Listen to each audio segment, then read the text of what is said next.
all the bikes are broken. You wouldn't believe it. It's like a run over a black cat or something, or walked under a ladder. It's insane. There's some interesting things though. I want to show you.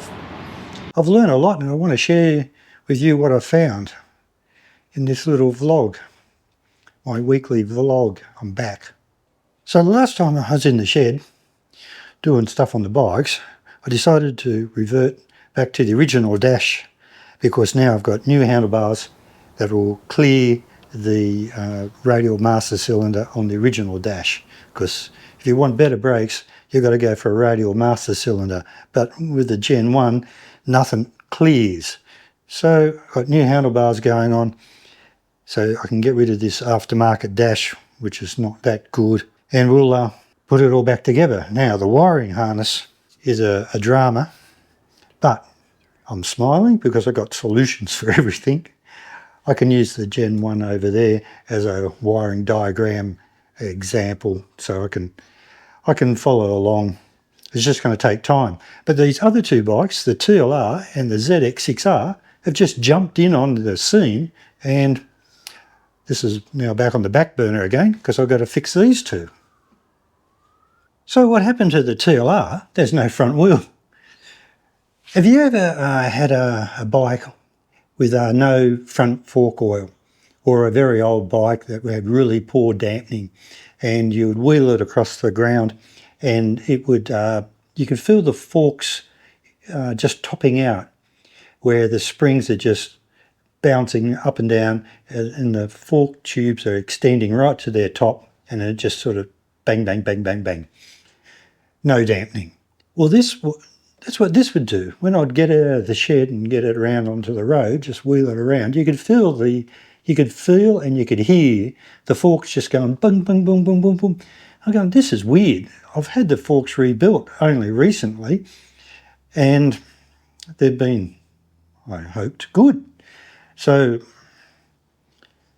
it was really, and so then, okay, you think, steering head bearings. It must be the steering head bearings. So I've been checking that. No, they're all right too.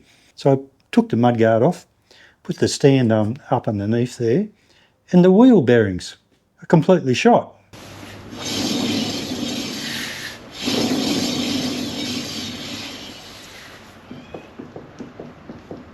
You can feel it and hear it, and it rumbles. A wheel bearing has failed.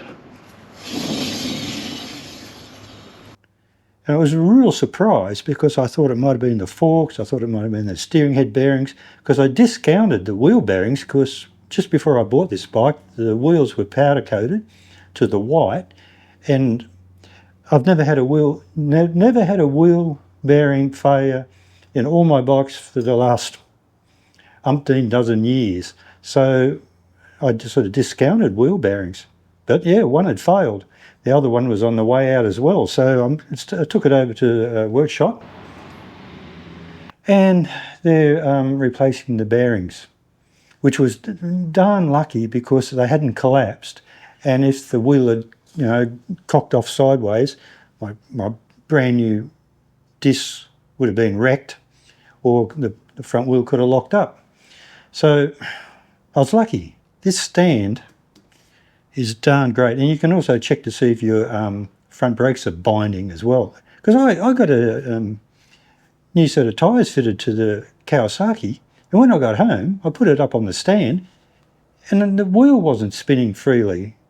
The forks hadn't been pinched up in alignment, and it was pushing the caliper over, so it wasn't spinning freely.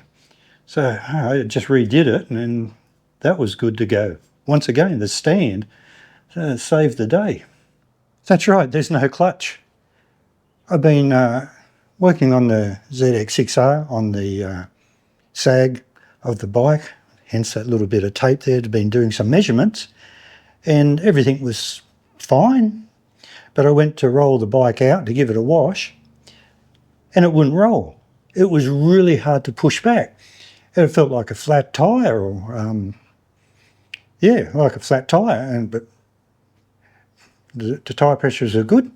So then I tried to push it forward, and it moved just a slight little bit, this is just pushing it, and the back wheel locked up. This is without the engine going. So I just could roll it back a fraction, and then I couldn't go even forward at all. It was just totally locked.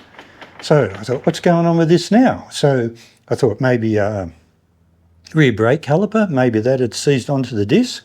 So I took the caliper off, put it back on. Obviously, if you can lift it off the rotor, it's not seized on, so that was okay. Wheel bearings were not like the TLR, but the wheel bearings on the back were good. I could move the wheel itself, but you could see up at the chain was going tight, loose, tight, loose. So it was something up the front. So I've never touched the clutch on this at all. Never had the cover off, nothing. So I could see the pressure plate moving in and out, but I couldn't see it turning, and it was just back wheel just locked up.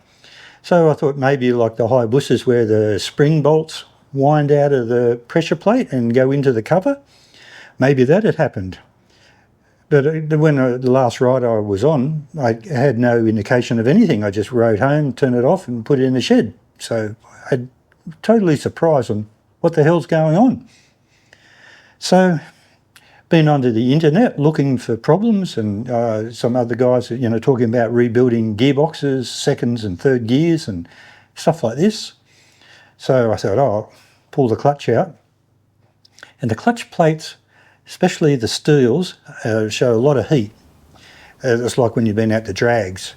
But I've never taken this bike to the drag, so I don't know its history.